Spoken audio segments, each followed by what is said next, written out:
सागर गुप्ता की जो भी मटेरियल्स की लिस्ट है ना, उसको रेडी करो। सर मुझे आपसे कुछ बात करनी थी। हाँ शिवम बोलो, क्या हुआ? सर वो आपने गलती से ना 2000 रुपये एक्स्ट्रा पे कर दिया है मेरी सैलरी में। शिवम मैंने गलती से एक्स्ट्रा पे नहीं किया, जानबूझकर की है। अभी तुम जाओ, मैं तुम्हें बाद में समझाता हूँ, मेरी कुछ इंपॉर्टेंट बात चल रही है, ठीक है? क्या सर आपने मुझे जानबूझ के एक्स्ट्रा पे किया है?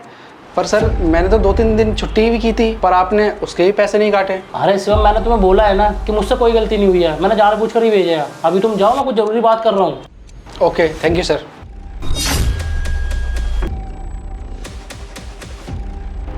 हाँ तो मैं ये कह रहा था तुम दोनों से कि जो सागर गुप्ता की फाइल है ना, उसमें कोई कमी नहीं रहनी चाहिए, ठीक है? सर हमारे साथ ऑफिस में ना पार्शियलिटी हो रही है। ये क्या बोल रहे हो तुम? तुम्हारे साथ कौन सी पार्शलिटी हो रही है? हाँ सर, मुझे भी ये लगता है। आप लोग कहना क्या चाहते हो, साफ साफ बोलोगे? सर आपको याद है उस दिन की बात, शिवम का काम इनकम्प्लीट था, उसके बाद भी आपने उनको जल्दी जाने दिया, जबकि मैंने अपना काम कंप्लीट कर लिया था टाइम से और आपको फाइल सबमिट कर दी थी। उसके बाद भी आपने मुझे ऑफिस में रोका। और सर आज आपने उसकी सैलरी के पैसे भी बढ़ा दिए और उसकी छुट्टी के भी पैसे नहीं काटे। मुझे पता है कि मैं क्या सही कर रहा हूँ और क्या गलत, तो तुम लोग ना अपने काम से काम रखोगे ना तो ज़्यादा सही रहेगा। देखिए सर, अगर इसी तरीके से ऑफिस में बिहेव होता रहेगा ना तो मैं इस ऑफिस में ज़्यादा दिन काम नहीं कर पाऊंगी। हाँ सर, साफ साफ बताइए, वरना सर मैं भी ये जॉब छोड़ दूंगा। ठीक है, मैं तुम्हें बताता हूँ कि क्या सच है। मुझे पता है कि कई बार ही ना मैं तुम लोगों को ऑफिस से जल्दी नहीं जाने देता हूँ और उसको जाने देता हूँ।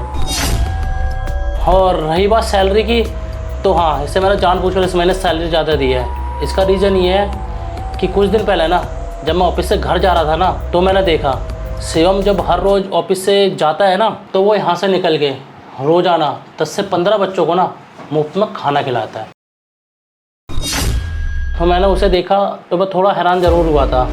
तो वो पिछले कुछ महीने से ऐसा रोज़ाना कर रहा है। तो मैंने सोचा कि इसकी किस तरीके से मदद करी जाए या इस नेक काम में अपना योगदान दिया जाए। तो फिर उस दिन से मैंने सोच लिया कि इसको ऑफिस से ना थोड़ा जल्दी जाने दिया जाए, चाहे भले ही इसका काम रह जाए। अगर काम रह भी जाता है तो मैं या तो तुम लोगों से करवा लेता हूँ, वरना वो अगले दिन आता है तो खुद ही कंप्लीट कर लेता है।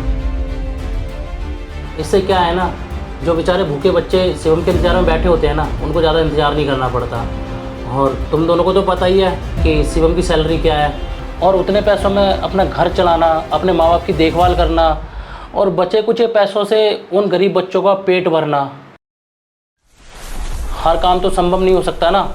और 1000-2000 रुपये मैंने उसको एक्स्ट्रा पे इसलिए करे हैं क्योंकि मुझे लगता है ना कि क्या पता उन 1000-2000 रुपये से कुछ उसकी मदद हो जाए। और ऐसा करने से क्या होगा कि मेरा भी इस नेक काम में थोड़ा सा योगदान हो जाएगा, क्योंकि कोई देखे ना देखे लेकिन ऊपर वाला सब देखता है। तो बस मैं इसीलिए सब कुछ कर रहा था। अगर आप लोगों को ऐसा लग रहा है कि मैं आप लोगों के साथ कुछ भेदभाव कर रहा हूँ तो उसके लिए सॉरी, मैं आगे से इस बात का ध्यान रखूँगा। नहीं नहीं सर, आप कुछ गलत नहीं कर रहे हैं, बल्कि गलती तो हम लोगों की है। हमने जो बिना कुछ जाने आपको इतना कुछ बोल दिया। सर अगर हमें पता होता तो हम भी उसकी हेल्प करते। I am really sorry sir. हाँ सर, और जो शिवम का पेंडिंग वर्क है ना, वो सर मैं कर दिया करूँगा। Thank you so much guys, आप लोगों ने मुझे समझा और शिवम के इमोशंस को भी समझा और उसकी मदद करने के लिए तैयार हो गए। और हाँ, एक बात का तुम दोनों ध्यान रखना, कभी शिवम को पता नहीं लगना चाहिए कि हम इनडायरेक्टली उसकी हेल्प कर रहे हैं। Okay sir.